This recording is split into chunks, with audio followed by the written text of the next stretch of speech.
João Prokasowny. Chapter 2.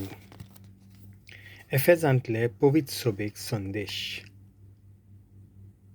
एफेजांतले पवित्र सोबेच्या दुताक अशें बरय.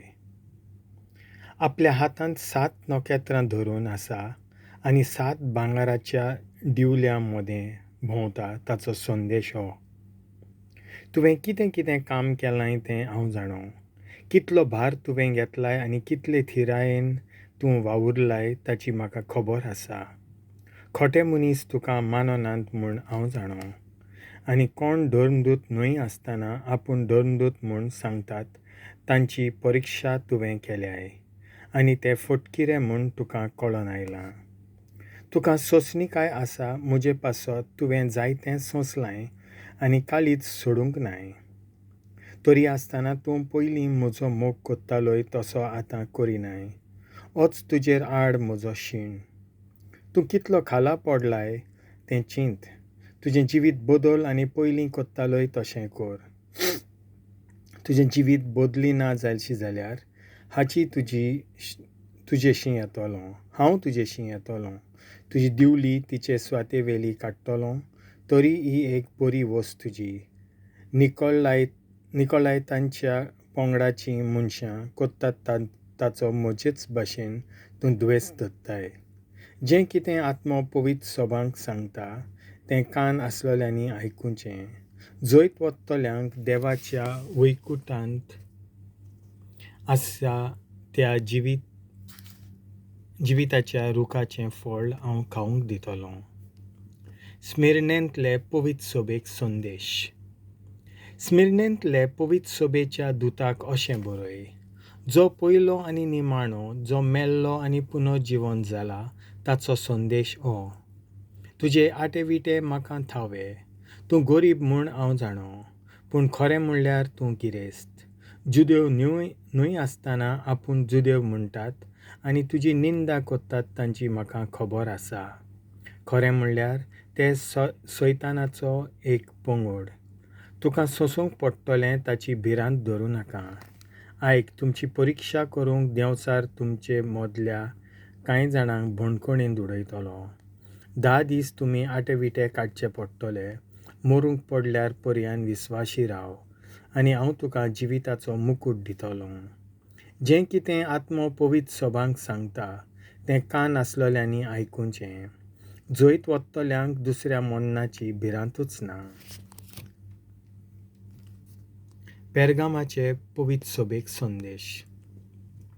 पेर्गामाचे पवित्र सोबेच्या दुताक अशें बरय. दोनूय वाटांनी पाजलोली तोरसाद घेवन आसा ताचो संदेश हो. तूं खंय रावताय तें हांव जाणो. सैतानाचें शिवासन आसा थंय. म्हजें नांव तूं घट धरून आसाय आनी सैतान रावता थंय आंतिपासाक. म्हज्या विस्वासी साक्षीदाराक जिवेशी मारलो तेन्ना पर्यान म्हजेर दवरलोलो विस्वास तुवें सोडूंक नाय. तरी आसतना म्हजेर म्हाका एक शीण कोचचो आसा. तुमचे मदें बालांचीं पाटलावदारां आसात. कुड्ड्या देवांक ओंपलोलीं दानां खावन आनी कामचार करून इस्रायेलाच्या पुतां धुवांक पातकाच्या फासांत घालूंक तो बालाकाक शिकयतालो. तेच भाशेन निकोलायतांचे शिकवणेचीं कांय पाटलावदारां तुमचे मदें आसात. देखून जिवीत बदल ना तर हांव रोखडो येतलों. म्हज्या तोंडांतली भायर सत्ता ती तोरसाद घेवन तुमचेर आड झूज मांडटलों. जें कितें आत्मो पवित्र सोबांक सांगता तें कान आसलोल्यांनी आयकुचें. जैत वतल्यांक हांव लिपलोलो माना आनी एक धवो फातर दितलों आनी ताचेर बरयल्लें एक नवें नांव. हें नांव घेतलां तांकां मात सोडून आनी कोणाक ह्या नांवाची खबर ना. थायतिरेंतले पवित्र सोबेक संदेश. थियातिरेंतले पवित्र सोबेच्या दुताक अशें बरय. हो संदेश देवाच्या पुताचो. ताचे दोळे उज्या परीं झिगझिगतात. ताचे पांय निर्बेळ केल्ले पितुले सारके चकचकतात. तूं कितें कोत्ताय तें हांव जाणो. तूं म्हजो मोग कोत्ताय, तूं म्हाका विस्वाशी रावलाय, तूं उर्बेन सेवा कोत्ताय आनी कश्टां मोदें थीर रावलाय. हें सगळें हांव वळखतां. आदीं परस आतां तूं अदीक बरें कोत्ताय म्हूण म्हाका खबर आसा. तरी आसतना हें म्हाका तुजें मानना. ती बायल जेजेबेल आपूण प्रवादीन म्हूण सांगून म्हज्या चाकरांक पोजोडपण करूंक आनी कुड्ड्या देवांक भेटयल्लें खाण खावंक शिकयता आनी अशें तांकां फसयता. आनी तूं तिका ओगोरावताय. आपलें जिवीत बदलूंक हांवें तिका वेळ दिला, पूण आपलें पोजणें जिवीत बदलूंक तिका मोन ना. पळय, हांव तिका पिडा धाडून आपले खाटीचेर उडयतलों आनी तिचे बरोबर पोजोडपण कोत्तल्यांक भारी वळवळायतलों. आपलीं खोटीं कोत्तुबां सांडून आपलें जिवीत ती बदलिनात जाल्यार हांव अशें कोत्तलोंच. तिच्या भुरग्यांचोय हांव जीव काडटलों आनी तेन्ना मनशांचीं मोनां आनी काळजां हांव तपासून काडटां आनी जण एकल्याक आपआपल्या कोन्याय पोरमणें हांव फारीक कोत्तां म्हूण सगळ्या पवीत सोबांक कळोन येतलें. पूण तुमी हेरांनी थियातिरेंत ती खोटी शिकोवण घेवंक ना.